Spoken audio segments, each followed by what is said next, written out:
د آیا پوهیږئ معلوماتي چینل درنو او قدرمنو لیدونکو السلام علیکم ورحمت الله وبرکاته. په دې هیله چې جوړ او روغ اوسئ. درنو لیدونکو څنګه کولی شو چې پښتو یا عربي PDF فایلونه د ورډ بڼې ته واړوو؟ که غواړئ د دې مشکل لپاره د حل لاره ولټوئ نو دغه ویډیو در سره تر پایه وګورئ.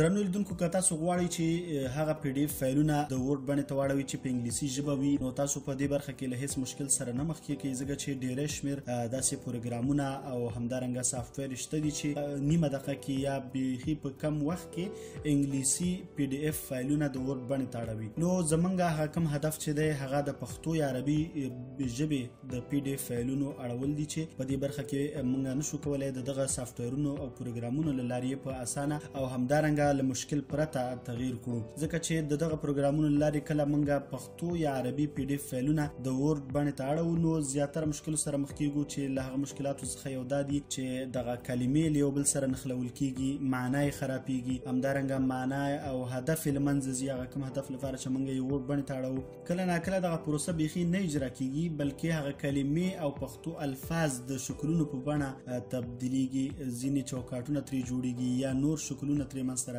نو په دې ترتیب سره هغه مهم هدف چې دی هغه لاسته نه راځي چې هغه د پښتو یا عربي ژبې د PDF فایلونو د ورډ بڼې ته تبدیلول دي. درنو لیدونکو نو په دې ویډیو کې موږ تاسو ته هغه لاره پیدا کړې ده چې له مخې یې کولی شو په ډیره اسانه طریقه او له هرې ستونزې پرته د پښتو یا عربي PDF فایلونه ورډ بڼې ته واړوو. درنو لیدونکو د دې مشکل د حل لپاره له دوه اسلوبو څخه کار اخلو.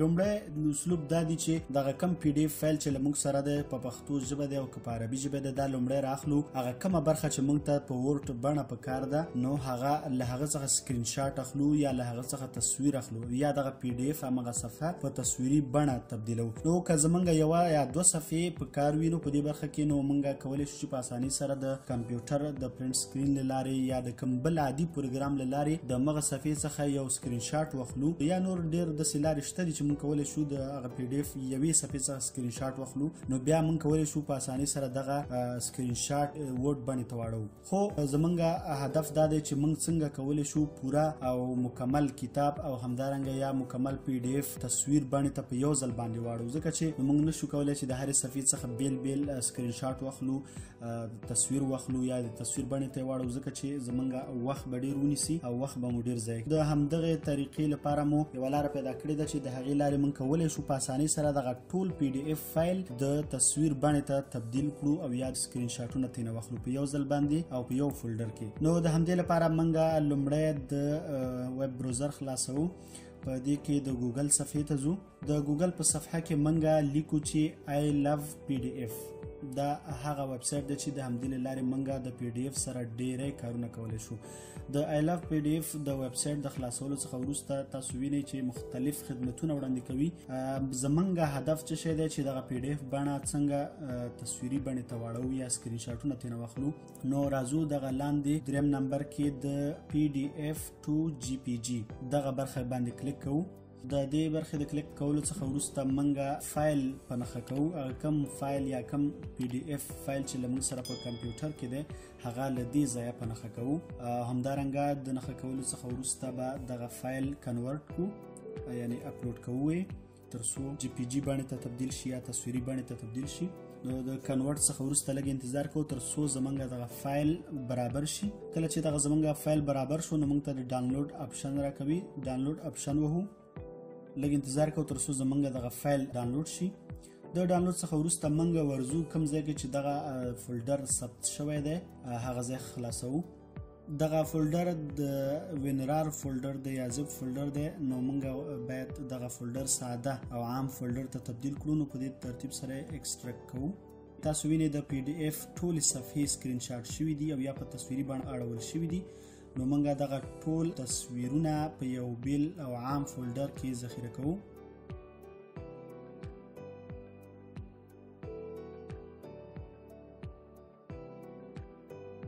اوس زمونږ لومړی پړاو پای ته ورسېد. راځو پیل کوو په دوهم پړاو او یا وروستي پړاو باندې. هغه دا دی چې موږ راځو ګوګل خلاصوو.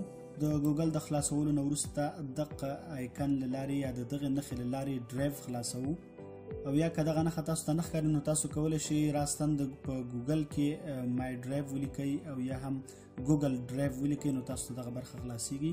د ګوګل ډرایو د خلاصېدو څخه وروسته له دغه ځای څخه موږ که چیرې موږ غواړو نو یو تصویر اپلوډ کړو نو اپلوډ فایل انتخابو او که چیرې غواړو دغه ټول فولډر په یو ځل باندې اپلوډ کړو نو راځو اپلوډ فولډر انتخابو ځکه چې موږ غواړو ټول پی ډي اف انتخاب کړو. نو په دې ترتیب سره موږ پی ډي اف فولډر انتخاب کړو او موږ لږ صبر کوو تر څو دغه پی ډي اف فایل اپلوډ شي. کله چې دغه حلقه پوره شو نو زمونږ فولډر څنګه کیږي اپلوډ کیږي. کله چې دغه سیز موږ فولډر اپلوډ شو د اپلوډ څخه وروسته موږ وینو چې دغه زمونږ ټول تصویرونه د ګوګل ډرایو ته ختلي دي او یا اپلوډ شوي دي. نو په ډېرې اسانۍ سره هر صفحه چې موږ وغواړو وربنې ته واړو په هغه باندې ښي کلیک کوو. د ښي کلیک څخه وروسته د اوپن ویت لارې ګوګل ډاکومنټس خلاصوو. کله مو چې ګوګل ډاکومنټس خلاص کړو نو تاسو وینئ چې هغه صفحه یا هغه سکرین شاټ په ورډ بڼه موږ ته ښیي. نو په لومړۍ صفحه کې بیا هم موږ ته سکرین شاټ یا تصویر ښیي. تاسو به راښکته شئ دوهمې صفحې ته. په دوهمه صفحه کې تاسو وینئ چې زموږ هغه تصویر یا سکرین شاټ په ورډ بڼه تبدیل شوی دی. اوس پکې کولی شو چې تعدیل راولو، زیاتی کمی پکې وکړو او همدارنګه کاپي پیسټ کړو. نو زموږ وروستی کار دا دی چې دغه ټول خط کاپي کوو، سلیکټ آل کوو او همدارنګه کاپي کوو، بیا یې په یو نوي ځای کې پیسټ کوو یا نوی ورډ پاڼه ورته خلاصوو او په هغه کې پیسټ کوو. د همدې لارې څخه موږ کولی شو چې مختلفې پاڼې او یا دغه ټول پی ډي اف فایل چې موږ په تصویري بڼه اړولی دی او دلته ګوګل ډرایو کې مو اپلوډ کړی دی دغه ټولې صفحې له همدې لارې کولی شو چې د ورډ بڼې ته واړوو. درنو لیدونکو په دې هیله چې له دې ویډیو څخه مې یو څه ترلاسه کړی وي او د هغو هیوادوالو مشکل حل شوی وي چې له همدې مشکل سره مخامخ ول. قدرمنو لیدونکو که دغه ویډیو مو خوښه شوې وي نو زمونږ د آیا پوهیږئ معلوماتي چینل هم در سره سبسکرایب کړئ او همدارنګه د زنګ نښان هم در سره ووهئ تر څو د راتلونکو نوي ویډیوګانو څخه تر هر چا مخکې خبر شئ. قدرمنو لیدونکو د ویډیو له کتلو څخه مو نړۍ مننه.